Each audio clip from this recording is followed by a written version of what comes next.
I will not be held responsible for any damages the methods shown in this video cause to you or someone else, whether it be material, moral, or corporeal in nature. Any information you choose to put into use from this video is done at your own risk.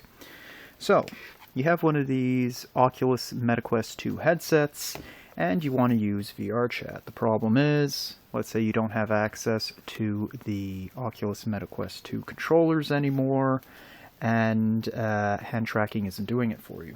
Well, there is another option. You can use a Bluetooth controller to play VrChat.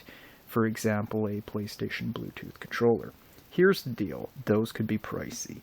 If you don't want to go that route, there is another method you could use. It weighs heavily on the headset, but it is a lot cheaper.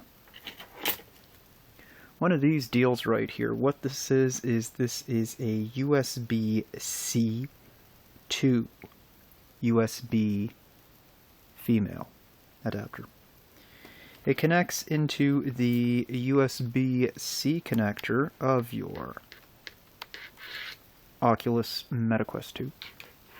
And then from there, you could plug in any of the following. I've tried all three and they work.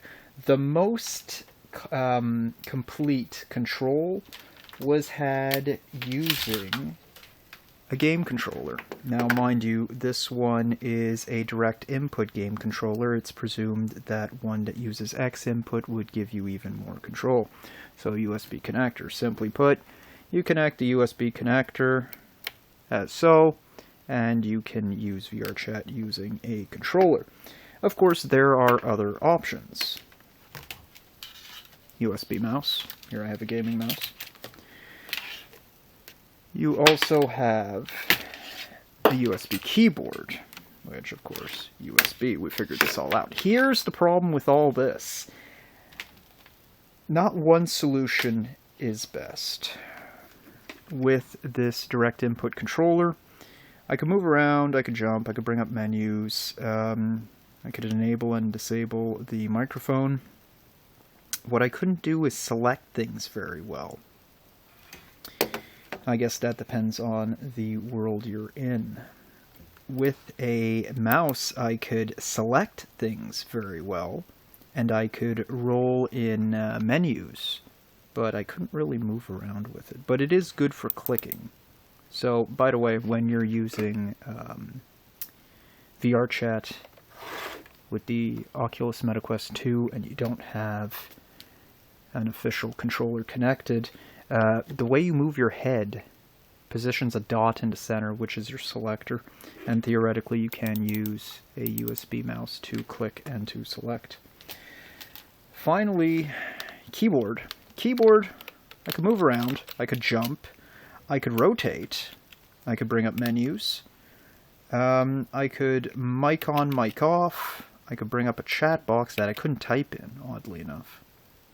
But that's about all. You couldn't select with it, which is a problem. So what that means is that unless you're using a USB controller, what you got to do is you got to find a way to use a combination of things.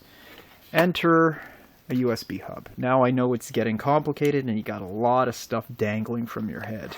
I presume you could either get a really long, whether it be USB hub or USB Type-C to USB female adapter.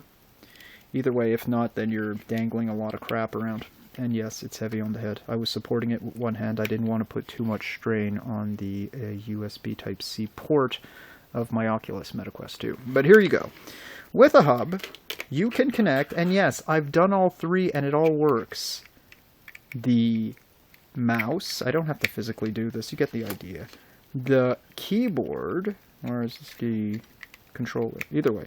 Mouse, keyboard, and controller can all be connected and can all be used at the same time.